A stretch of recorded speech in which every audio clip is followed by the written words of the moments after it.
आइए स्टूडेंट्स, आज हम त्वा का प्रत्यय का अध्ययन करते हैं। त्वा प्रत्यय ध्यान से देखिए। त्वा प्रत्यय में त्वा शेष रहता है। त्वा प्रत्यय में त्वा शेष रहता है।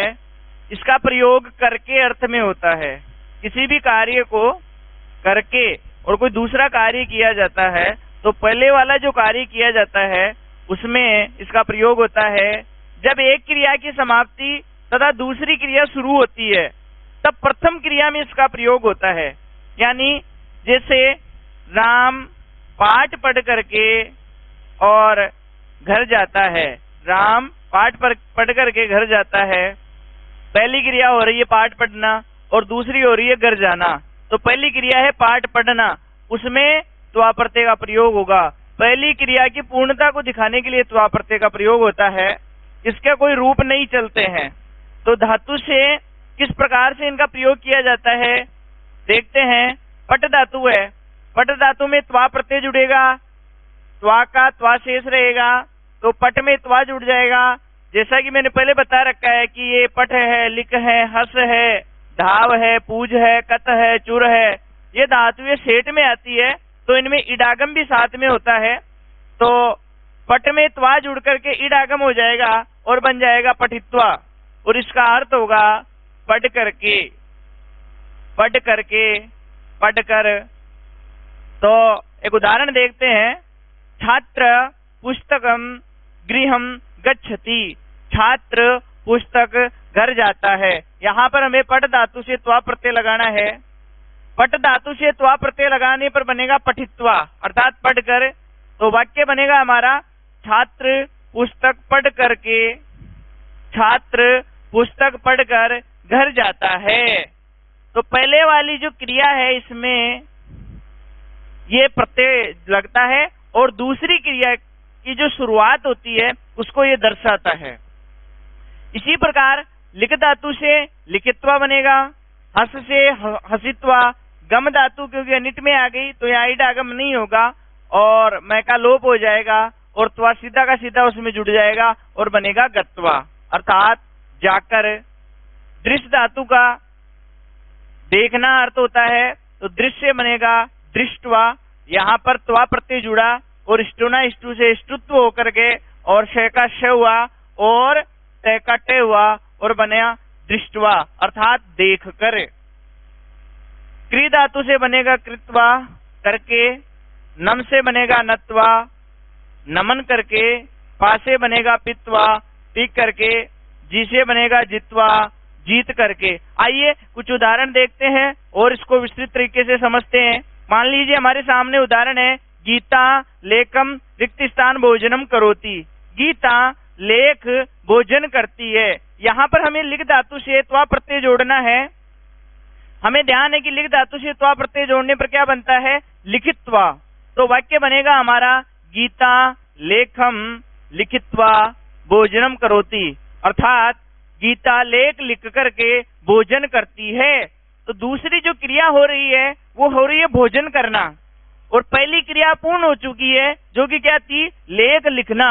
तो दूसरी क्रिया की शुरुआत होना और पहली क्रिया को संपूर्ण होना दर्शाने के लिए इस प्रत्यय का प्रयोग किया जाता है।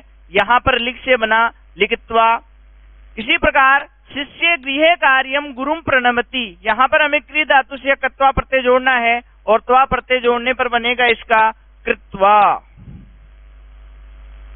वाक्य का अर्थ होगा शिष्य गृह कार्य करके गुरु को प्रणाम करता है।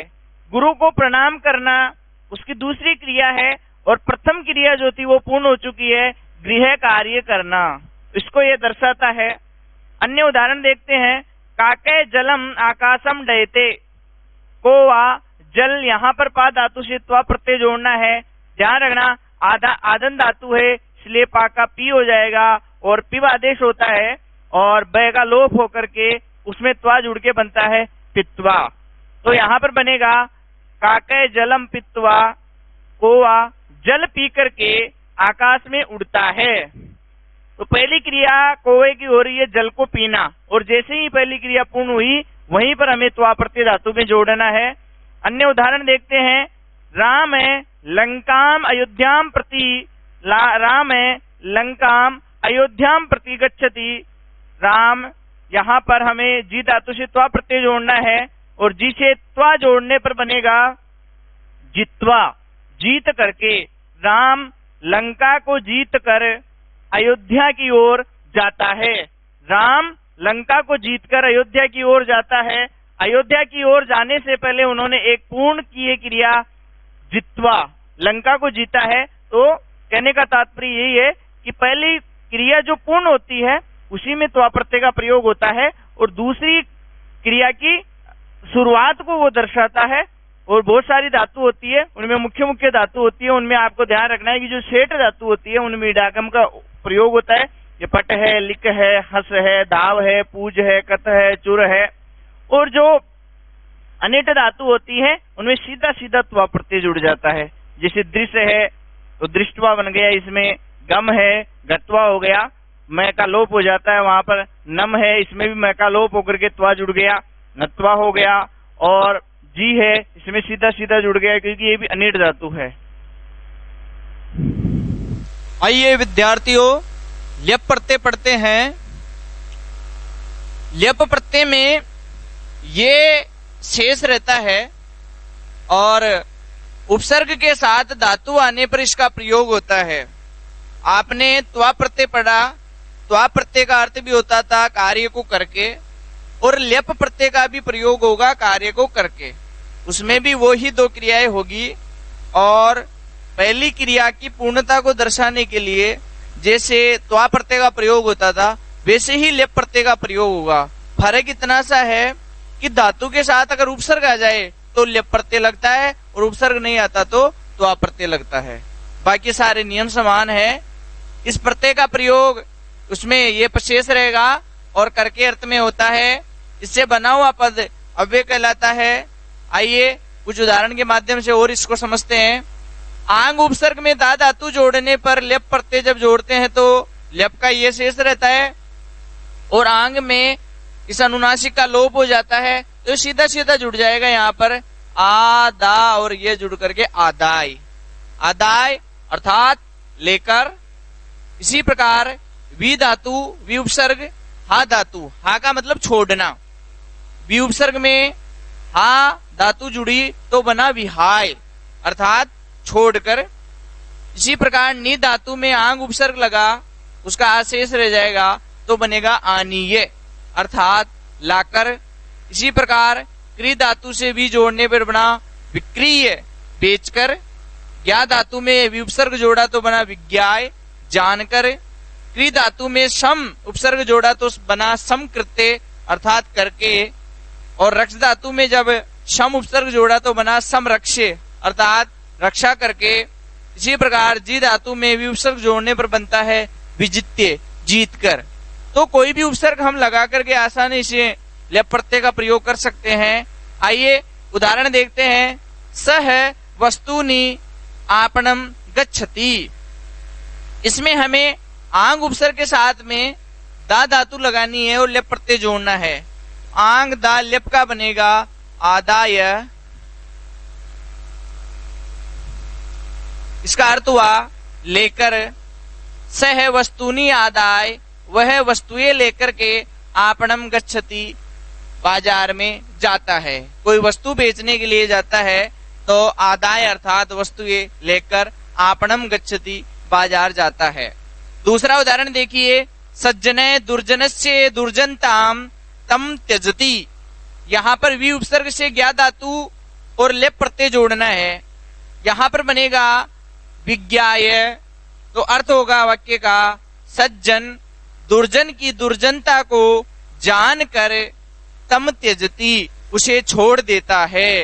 विज्ञाय अर्थात जान करके। तीसरा उदाहरण देखिए।